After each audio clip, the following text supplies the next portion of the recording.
Thanks for clicking on this video. This episode's a good one. This is a real story about this girl Becky who works with the Grace Project. She helps out every Thursday. I got involved with her and Meg Cohen through the Grace Project, and she has a really interesting story to tell. This girl's been through it.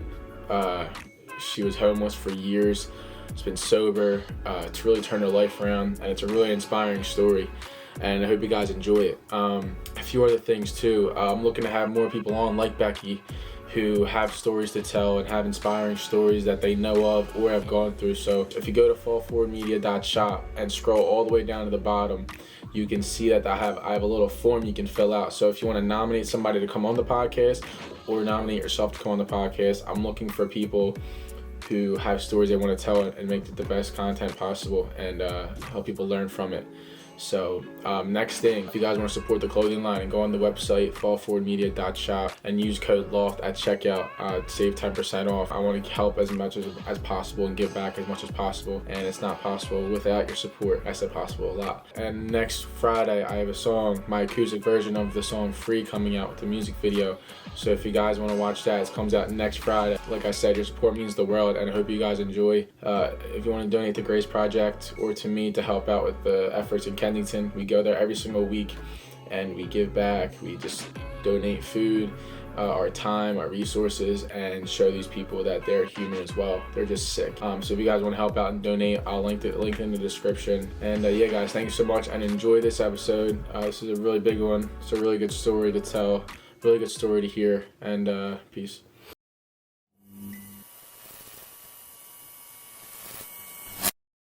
Cool. All right, so welcome to episode 17 of the Loft. Becky, what's going on? Not much. How are you? It's our first one. She's a little nervous, but we're gonna get there. It's gonna be fun. So we met at the Grace Project with Meg, and me and you were kind of just casually talking, like introducing ourselves before we went out into like the field, I guess. And you were telling me some of your story. You weren't just one of Meg's friends who just decided to help out. Like, you actually have a story to tell and a lot of things that you've been through. And I wanted to have you on to share that with people who are listening, because, being out there for sure taught me a lot. Like, it's funny because, like, you guys are, like, kind of making fun of me a little bit when I was out there. And because in the beginning, I wasn't really doing that much. Like, I was kind of kind of taking it all in because it was the first time I was out in Kensington and Allegheny, like, helping and like just being in that environment. So for me, it was a lot to take in, but for you, you were just in it. Like, you didn't give a shit. You were just kind of like, you're telling people like to move or whatever. You were just kind of like taking control, and kind of makes more sense now knowing some of the things you've been through, but I don't know your full story.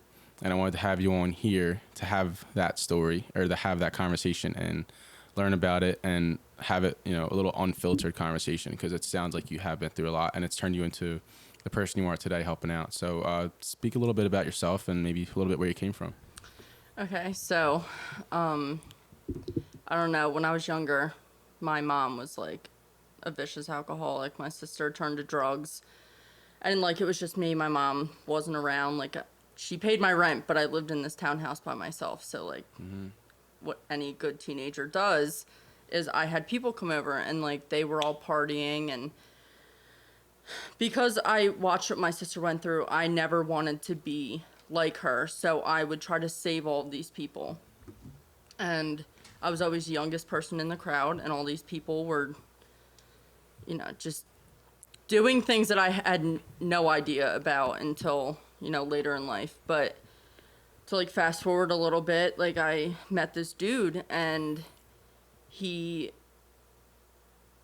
inevitably, like, I ruined my own life, but he introduced me to a lot of what I was doing. So he was living at my stepdad's house with me, and he wasn't really allowed to, but I knew he was a heroin addict, and I was gonna save him. He like ended up sleeping with my mother, and he like slept with my best friend in my car, and like I didn't know how to deal with it other than like what I watched him do. So the first drug I ever did was a Suboxone. I did a half a pill, and I was so high for 12 hours. And I was like, this is great. So, fast forward the next day, he is like oh, if you like that high, like try this. And in my mind, I knew that if I did heroin, I was going to be like my sister. So it's okay to do coke because coke isn't addictive, is like what I told myself. Right. Which is not true, obviously, Yeah, but yeah, that's yeah. what I told myself. Yeah, Jesus Christ. So he was like, I was snorting what I thought was coke with him. And one day I was a cake decorator at the time, and I went to work, and he like, You're good. You're good. No, you're good. You're good. I was so sick and I thought I had the flu, so I texted him and I was like, I'm on my way home from work. I don't feel good. Do you need anything? And when I got home, he was like, I just want you to know, like, I got you addicted to heroin, so you would support both of our habits. To this, like, nowadays, I forgive him for that, but, like, I held on to that for a really long time, and I let it run my life. I could have gotten sober at that time. I didn't. I eventually crashed my car, lost all my jobs. I was, like, living on my friend's couch. And I ran out of money because I didn't have a job, so the only way I knew how to make money was commit crimes. So I started, like, writing checks, and, it was great until it wasn't, until I got caught. Yeah. And my, like, great mindset was I was going to commit crimes, as many crimes as I could, back to back to back, because when I finally would get caught, then they would just sentence me altogether. I wouldn't go to jail. It kind of worked, but not really, because I wouldn't go to court. So you just didn't show up? No, so I just went to jail anyway. So Damn. I was in jail a lot. The biggest thing that kept me out there is I didn't have any real consequences. Like, I would go to jail for 24 hours and I'd get out. I always had, like, a place to live. So I was like, what? Like, I can do this. Like, it's not a huge deal. And then, I went to a recovery house. And I met this girl in this recovery house. And she had this drug dealer boyfriend. And I was like, this is the most amazing thing ever. Yeah. So we were, like, hanging out with him. And she died. So. From overdose? Yeah. So, like, and this was in the recovery house. Yeah. As fucked up as it is, like, I clung to that guy. Like, he became my boyfriend. So, we would go down to Kensington, and that's where he would get his stuff. And I was just so comfortable with it. And finally, his parents were like, you can't stay here anymore. So I was, like, living in a porta potty in Huntington Valley. You lived in a porta potty in Huntington Valley? Yes. For how long? Like 2.5 months. For 2 months, you lived in a porta potty. Yeah. How, like? And a dugout. I would, like, swap. It depended on how hot it was that day. Wow. Yeah, I would, like, sleep on the floor in the porta potty. So, yeah, eventually, like, it was too hard to get to Kensington. So when we, like, officially broke up, I just went to Kensington. And I met this dude down there because I was, like, walking around aimlessly, and he was like, oh, like, I can show you how to make money. And he taught me how to trick on the Ave. And that was how I supported my habit. For the people listening, what would you define trick as? Being a prostitute. Okay. So it was the quickest way to do it, and I wasn't catching any more felony charges, so I was all right with it. So it was, like, your way of, like, see, I feel exactly how I felt when I was on Kensington app. Like, there's so much to unpack here. Like, so you started off, I kind of want to back up a tiny bit. Like, so you started off having your friends over at your house for parties, and you met someone, and he just gave you half a pill, and that's all it took? Yep. And you were hooked from that? And what was it again? A Suboxone. So what's a Suboxone? Is it? So Suboxone is used to get you off of heroin. Like, it's like a detox regimen, or you can do it as MAT, which is, like, long-term. Because not everybody can just stay sober from heroin. Like, some people need help. And right. It does. It really is beneficial if you're using it the right way. Right. Damn. I was not. So. And that kind of just led to everything else. So you explain a little bit. You said you crashed your car and you lost your jobs. Was that just from drugs, just from using? Or? Yeah. So what, you were just, every single day, you were just thinking about where can I find the next thing? And then what led you to Kensington Ave? That guy that I was with, eventually, like, his parents made us, like, separate. He's, like, from a wealthy Romanian family, and they did not like the fact that I was there. They blamed me for him using drugs, even though he was doing perks long before I was ever in the picture. He's the one who got you into it, right? No. This is a different one. The next guy? Okay. Yeah. My fault. Guys are, like, a big part of what happened. Yeah. So, once we broke up, I was like, I'm all the way in Northeast Philadelphia. Like, how am I going to get to and from all the time?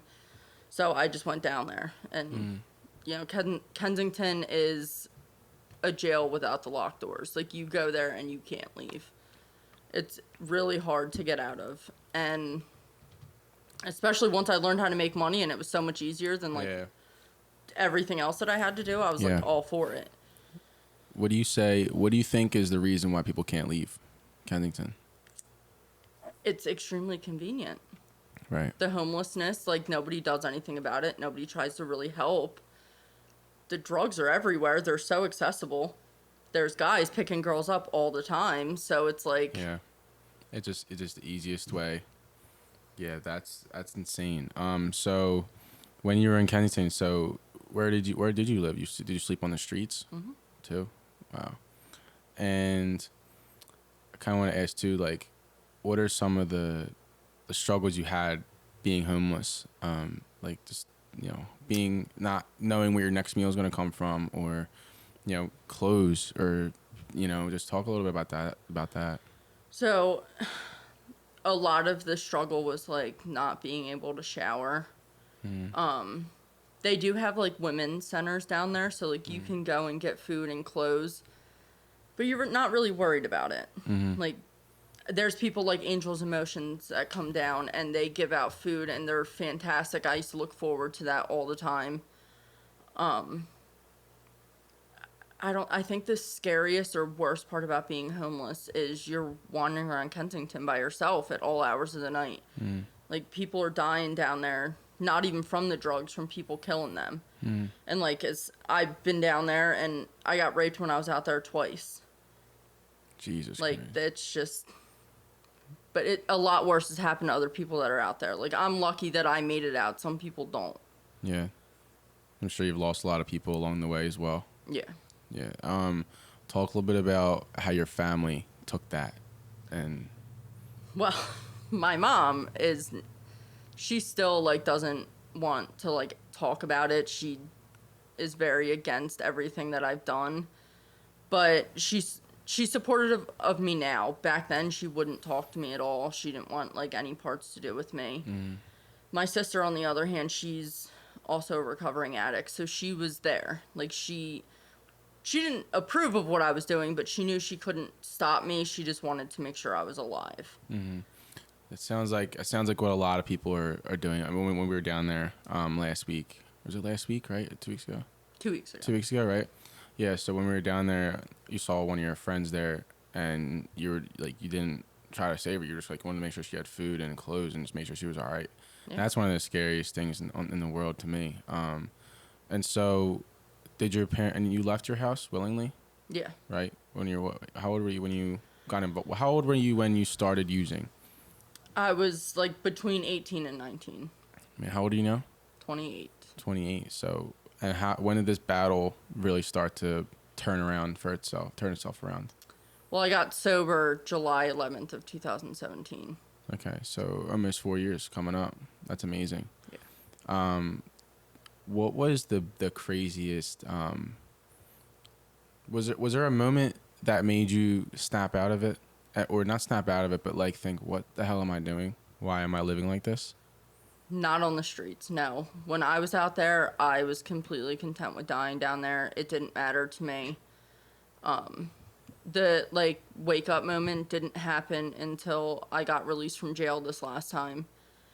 And I went to my sister's sober house, and my nephew was there, and he was just so excited the next morning to see me that, like, in that moment, I was like, I either have to stop getting high, or I have to completely leave this kid alone and never see him again, because it's not fair for me to keep coming in and out of his life.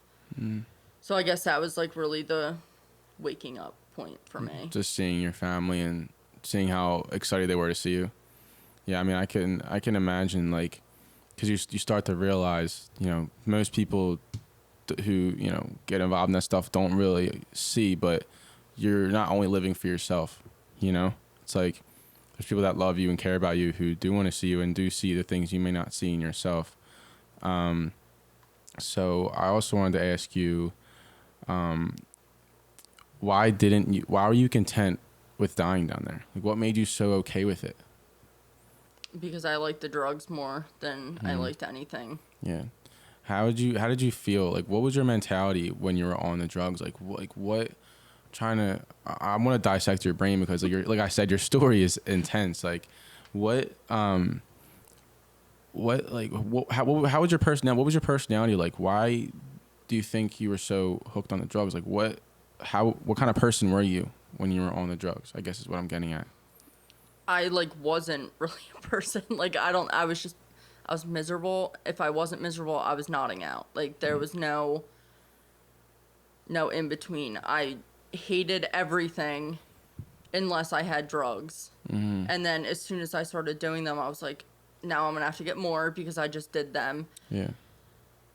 It was just like a reoccurring cycle. Yeah. Can I ask you what your day-to-day was? Can you describe to me a day of living in Kensington, being out there? So typically you just don't sleep at all. And if you do, it's like you're nodding out. You're not actually sleeping. But so I lived on the Blue Steps, right? And that's where I would like sit on Kensington Ave. And I would like get into some random dude's car. I would get out. I would go cop. I would go into whatever bando I could get into or whatever alleyway it was. I would get high. I would walk right back out to the Ave again and do it all over again. Even though I wasn't sick, I was already high. I couldn't imagine my life not having enough heroin. So you just constantly just needed more, and it just sounds like you were a zombie. You know, was that all you thought about? And yes. For how long was that last? It was like off and on from 19 until 2017. So it was right before my 25th birthday. It's amazing that you're even alive, to be honest. Like, so you said the word sick. What do you mean by that? So being dope sick, like, yeah, which is like, I don't know, the flu, but way worse. Yeah. And you know the only thing that's going to fix it is doing more heroin, so I'm going to go do that. Right. Yeah, I mean, you said you were sick until you were 19 to 25, right? I mean, that's just insane to me. Like, I remember we were down in Kensington, like, helping out, and it literally, like, guys, I swear, like, it was one of the craziest experiences of my life, and it makes you want to, sorry, Mom, but it makes you want to get more involved and help out. We've had people reach out to me, like I said before, who want to get involved and help out, and, like, being down there was one of the craziest things. We saw the one girl who was passed out, and this was a real eye-opener to me, because just seeing her on the street, laying down on the street, it was like no one cared. People were just sitting.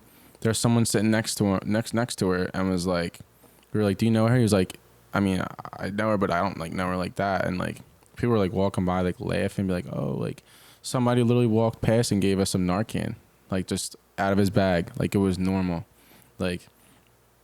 And this Meg was a real one with that, like just being there, listening, like and knowing. And I think that's one of the best things about how you guys are involved and what you guys are doing is because like you guys were out there. You're not just some like people looking for validation or anything like that. You're in there, and you know, and you guys know where to go, where to not go. Like I think it was Frank. I think it was me and one of the guys there.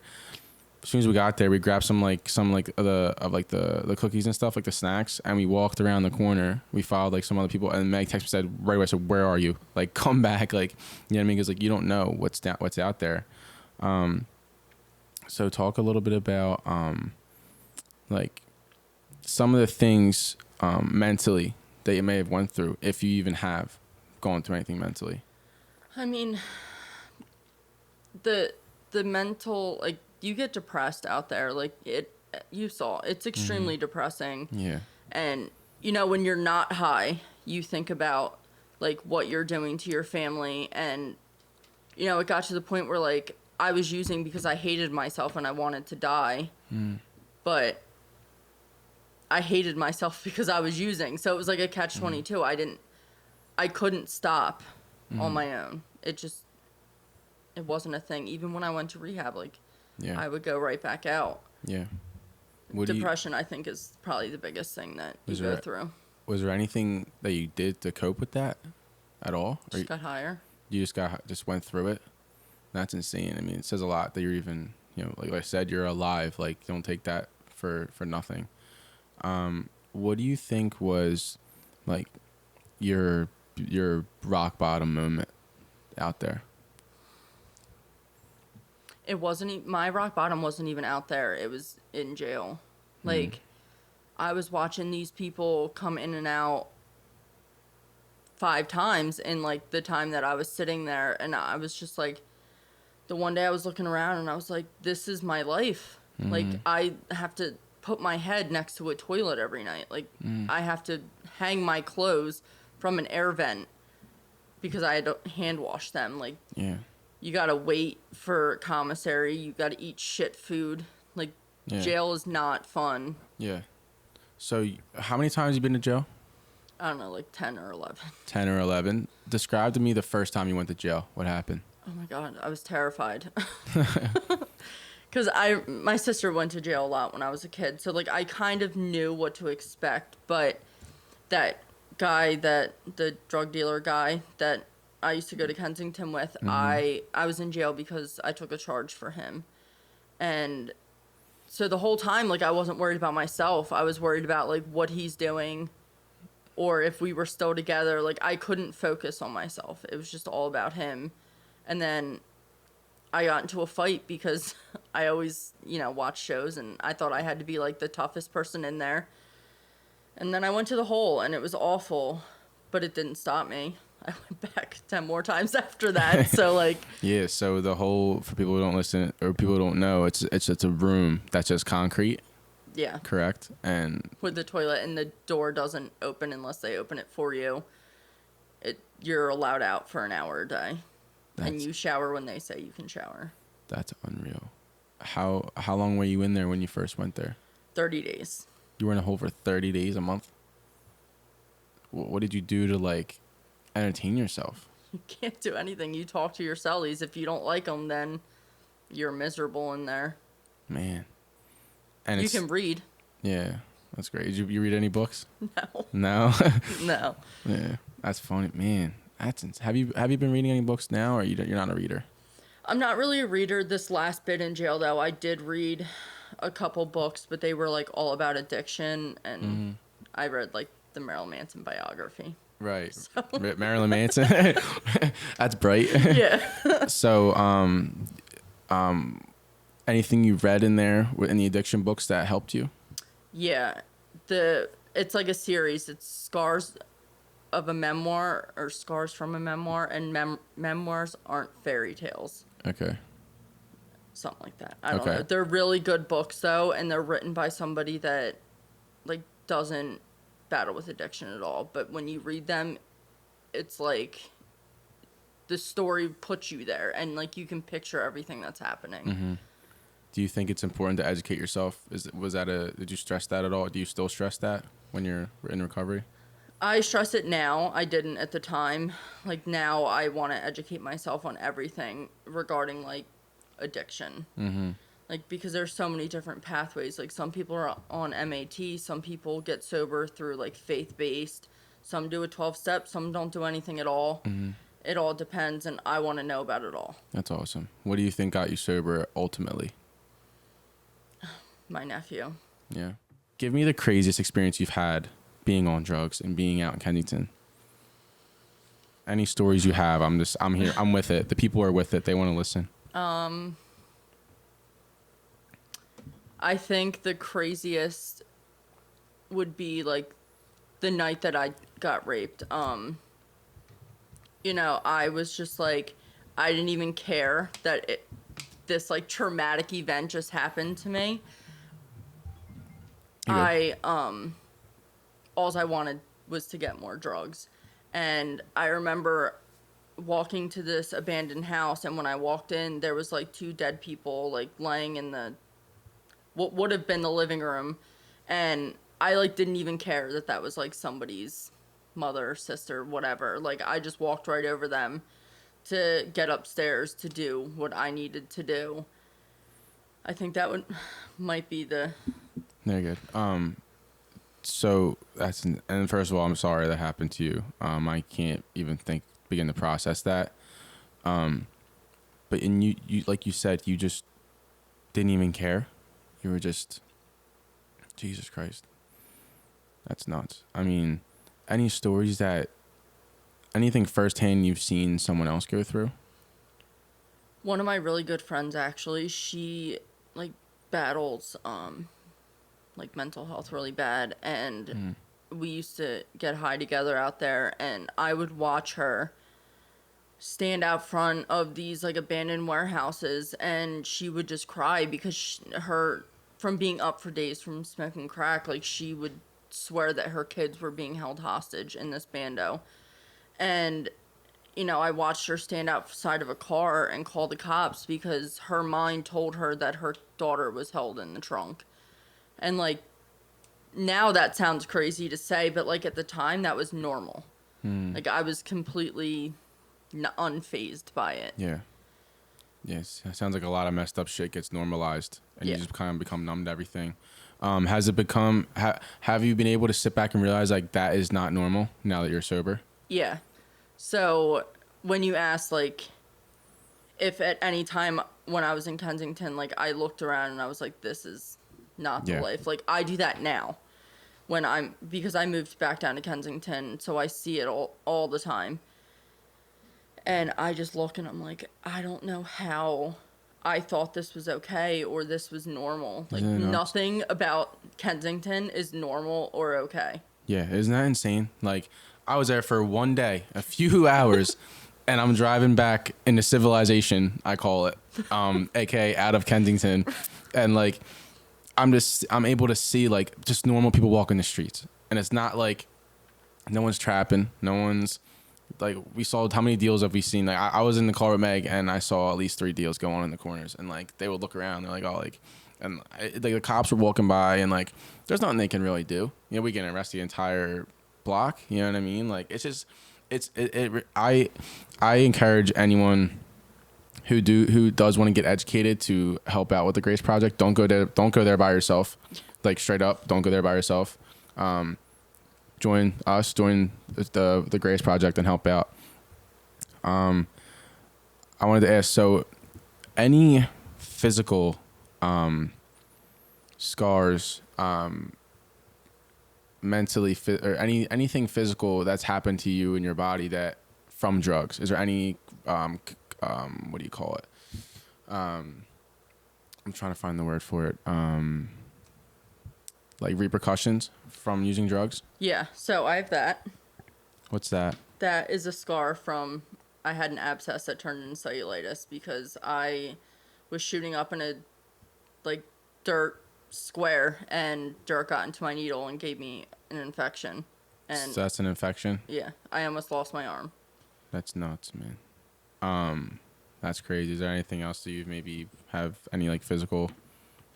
No, like luckily that was the craziest. Yeah, you're thing lucky that was really it. Yeah. I mean, when I got arrested this last time, like I was 95 pounds. My hair was like matted in a bun. Oh, I don't have any real teeth, so I guess that would be physical too. I guess that counts. Yeah. Jeez. That's from using, right? It's from using. My pimp also kicked a lot of them out. Jesus. So. That's insane. So you said you showed me your mugshot. Yeah. Do you have it on you right now? Can I see it? do. Do you have any pictures or anything maybe from your past that you're willing to share? Yeah. I mean, you showed me your mugshot. I'm like, that's not you. Well, there's this one. So when was this? That was. Oh my God. Not long before I went to jail. The first time? Or just... No, one of... Jesus. Many times. Do you know the exact years it's from? 2016, I believe. Wow. If you don't mind, Yeah, you can just tell. you send it to me and I'll have it, like I'll edit it Oh, in yeah. there just for a little bit. And then you have your mugshot too, right? I do. Let me grab that. Yeah, I just think it's so important for people to see this stuff, man, because like the opioid epidemic and Jesus. Oh my God. It's like not even like you're not even the same person. Oh man. Yeah. Wow. Well, let's get into the brighter stuff. Yeah. I just wanted to really educate these people, myself and people listening and, friends, family, because I personally have people in my life that I'm trying to help. That's one of the reasons why I wanted to go down there is because I wanted to see for myself what this person in my family is involved in and around. And it left me at a loss for words, to be honest. Like when I was like, a lot of times I was just kind of taking it all in, like, you know what I mean? Like, and obviously I helped out here and there, but a lot of times I was taking things. I'm like, this is where this person's going. This is where this person's involved in. And it's just a complete 180 from being around your family and normal people and then being down there. But let's talk about the brighter sides, because you were one of the few success stories that have come out of this. What would you say is the bright side or the silver lining just from being involved, with, prostitution, drugs, homelessness? What would you say is the bright side that ultimately came out of this? My ability to help people. That, you don't have to be from Kensington for me to understand what you're going through. Yeah. But specifically, like, the people that come from Kensington Ave, like, I get it.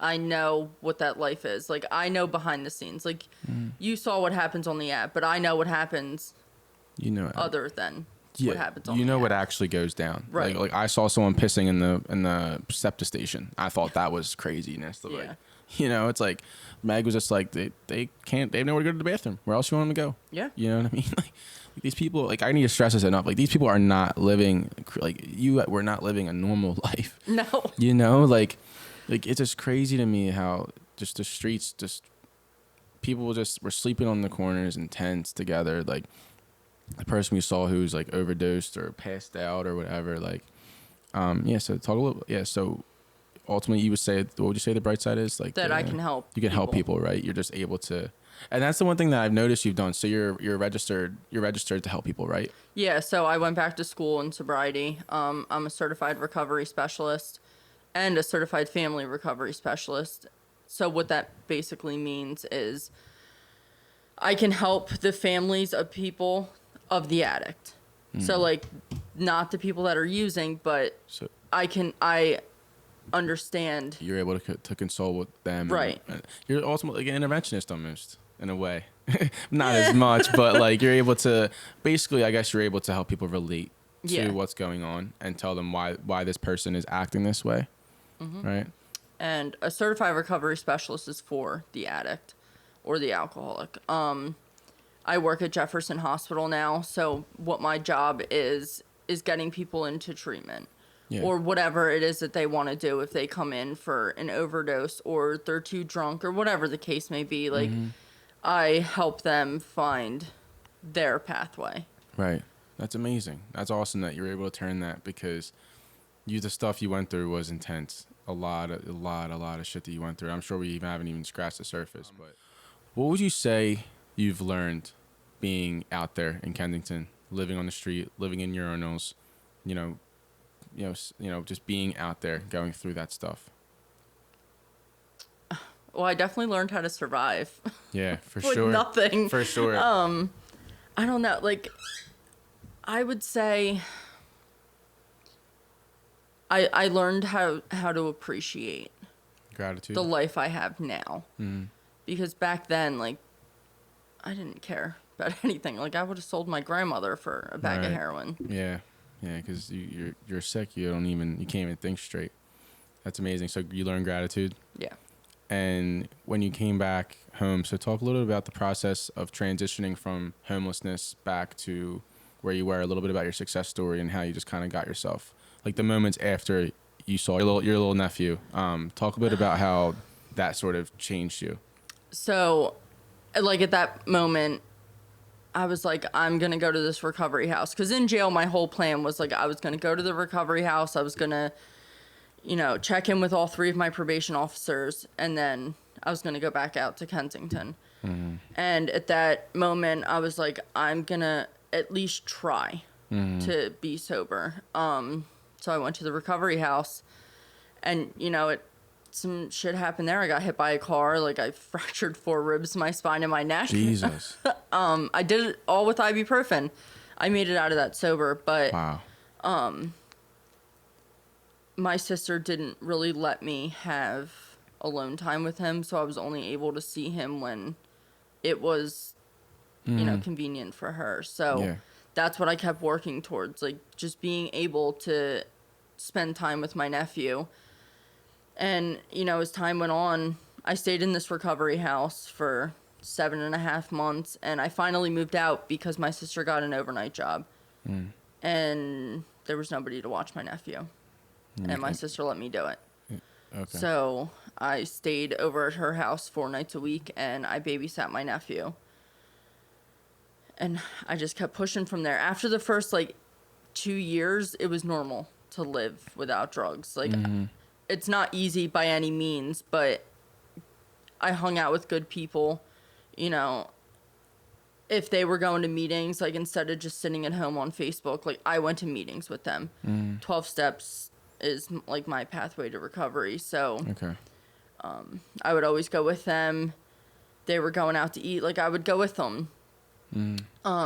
But I didn't always make good decisions. I got into a relationship with somebody that was actively drinking and using.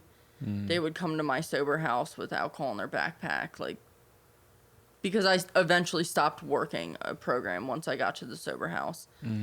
And finally, one night I was like, I'm gonna kill myself, this person, or both. I couldn't live like that anymore. And we broke up, and I dove right in. I was like, I refuse to go back to jail. I can't live like that again. So I went full force into my program. I made it out of the sober house. I got an apartment. It's amazing. And now I have a house. That's awesome. So. Good for you. Would you say your nephew is the most important person in your life? Yeah. Yeah. Even though he makes me very angry, yes. Well, shout out to your nephew. What's his name? Stanley. Stanley? Shout out Stanley. It's intense. Was there ever any period of time you wanted to, you mentioned killing your boyfriend? Any times you felt that about yourself? No, not in sobriety. Not in sobriety. That's amazing. Life hasn't ever gotten that bad. I would rather one awful sober day than to ever be in Kensington again. Yeah. That's just not. I mean, you were there for a lot of your life, and it's crazy how fast your turnaround happened, with being able to, being involved with the Grace Project, having your house, and to me, the car you drove up in is pretty nice, I must say. It's a pretty fire. Yeah. That's amazing, though. I mean, I'm really proud of you, and then, just meeting you, and do you have any advice that you would give to your past self? If you were talking to the person from back when you were 19, 18, at being yourself now, what would you say to that person? Listen to people. Because I thought I had it all figured out. I wasn't going to be like my sister or like my mom. And I turned out worse than they were. So, right. I would just be actually shut up and listen to people.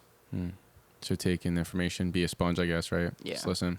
Yeah, that's a really big thing. That goes for anyone, just being able to, take criticism and take advice from people, because you never know. I always say this, if you're the smartest person in the room, you're doing something wrong. Right. For sure. You know what I mean? And I'm sure you felt like that, in AA, being surrounded by people who knew more than you, went through more than you. What would you recommend AA? Was that a big part of your turning point? I did Cocaine Anonymous, which is the same thing, but you can talk about drugs. I would recommend it. If it's not for you, cool, but it really did help me. The people that I met there have been there for me through everything. I would say, like, in the beginning, it's not what kept me sober. I have this judge that is a, like, Captain Savaho kind of, so you can, like, Google him and his face just pops up. So I saved a picture of him on my cell phone. It's amazing. And anytime I wanted to, like, leave and get high, like, I just looked at him and was like, nah. It's amazing. I can't do it. You still have urges to get high? No, not anymore. It's amazing. So what are you doing now with your time, with your new life? Well, I'm the lead volunteer for the Grace Project. Yep. I work, and I just hang out with my girlfriend now. Like, that's... It's amazing. And my nephew. And your nephew. Shout out Stanley, man. That's amazing. Also, too, I know I asked about your past self. Advice to people, because I know you something I really respected and appreciated when I was with you guys was the first person that came to ask for help. You were like, I want to take them in my car with me and help them, because you just, like, understand it, because no normal person that has not gone through that would do that, you know. So give some advice if there's people you know who may watch this who are using. I know I have people that may watch this who are using. What's advice you would give to them that are currently in it? If you want help, ask for it. Like, my phone is always on. Like I said, I do this for a job. Like, yeah, you literally get people into treatment. You're literally registered to do it. Right. So, like, you can reach out to me or to anybody. Like, if you really want help, like, there's help out there. And I promise that life gets better. It sucks in the beginning, but... Anything you've learned by being sober? Anything that you've kind of realized or come to the realization of? I don't know everything. You know that you can know that drunk or sober. Right. You know? I can't do it by myself. And if I, like, am struggling, that I have to reach out to people. Because, like I said, you know, being sober doesn't mean that life doesn't show up. Like, life still sucks sometimes, but if you have good people in your life, like... You are who you surround yourself with, for sure. Exactly. And it sounds like you've really put yourself around good people in AA, and it seems like your family is good too. So is your family still a big part of your life today? Yeah, my sister and my sister, my nephew, and, like, her fiance hang out every weekend. Like, every Saturday we go out and, like, do something together. That's great. My mom, I keep her at arm's length. She still, like, drinks a lot, but... You try to help her at all? No. You can't help someone that doesn't think they have a problem. So I love her. She's my mom. I'm still there, but it's my sister and I are best friends. So, like, that's just... Good. Yeah. I mean, and I also wanted to mention and hit on this too before we close out, the importance of asking for help, and the importance of just asking. Because, like, a lot of times, like, for example, for me, like, when I get guests on the podcast, like, I'm just asking, you want to come on? People are nice enough like you, like, to share your story, you know? Like I said, we just hit the tip of the iceberg with that, but, like, you know, it seems like, you know, a lot of people can learn from this, and the importance of asking for help and knowing that that you're not alone as well. You know, just like I said, from my minute experience of someone in my family. Is there anything else you would say to a current user that maybe feels alone and is struggling? I would take what you just said. Like, you aren't alone. There's so many of us out there that, like, truly get it. And, you know, we don't judge you. And people like you, like, I feel like if someone came up to you and was like, look, I need help, like, you wouldn't judge them. So not all normal people are judgmental, and they will help. You just... You got to know that you're not alone, and don't be ashamed of it. It happens. Like, yeah, that's the biggest. I mean, I say it's everything. Everything's the biggest thing, but really, it's so important that you literally own who you are, and you're not ashamed of it, and it makes you, like, it's turned your life into something that you can be proud of ultimately. But yeah, I'm so excited to help out in the future. I'm excited to see where the Grace Project goes. Shout out to Meg and Jocelyn and that whole family, the Cohen family. And you, especially, you're the head volunteer there. So it's like, you guys have been doing so much in such a short amount of time. So I'm super excited to stay involved and help out and educate myself. So yeah, like, so where can they find you on social media? I have an Instagram, Facebook, I don't. You can put the link to it. I'll link them. Yeah. But yeah, thank you so much for coming on. If you guys want to help out with the Grace Project, I'll have their website and all their social medias linked below. It's truly one of the most eye-opening experiences that I've ever had. It's being out there for, however long, few hours, 2-3 hours, but it was 3 hours. I call it 3 hours that I would have never had if it wasn't for people like you. And it was so cool, meeting her.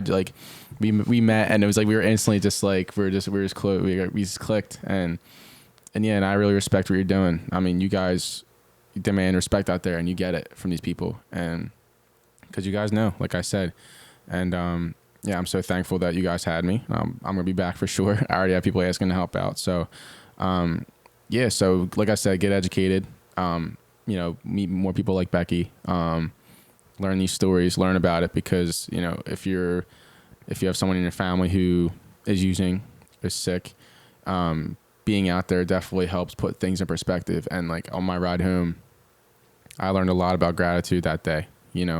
Seeing people sleep in tents, watching people use right in front of my eyes. These people are shameless about it. They're using right in front of my eyes. But also the one thing I realized too is that these people they're human beings as well. They were very appreciative, very understanding. They were very nice people when you're giving them stuff, food and clothes, and they just need help, and they need people like us and people like you who, will go out there and be in the middle of it, because it's interesting. It's cool to maybe listen to a story or watch a video, but to actually be out there helping out, little things go a long way, and it also educates yourself. For me, like I said, gratitude, that's the biggest thing I had too. I learned the same exact thing, and I was only there for one day, so thank you so much for sharing your story. No problem. I wanted to have you on. Like I said, your story was amazing. I think people need to hear this stuff, and it's people like you who will really get the ball rolling and help people and really, encourage a conversation, so yeah. So this is episode 17 of the Loft. I'm Kevin Nichols. That's Becky. What was your last name? Deo, right? This is Beckie Deo. I never actually asked you that. Weird enough. So it's episode 17 of the Loft. I'm Kevin Nichols. That's Beckie Deo. If you want to help out with the Grace Project, it's all linked below. And peace, guys. Thanks. bye.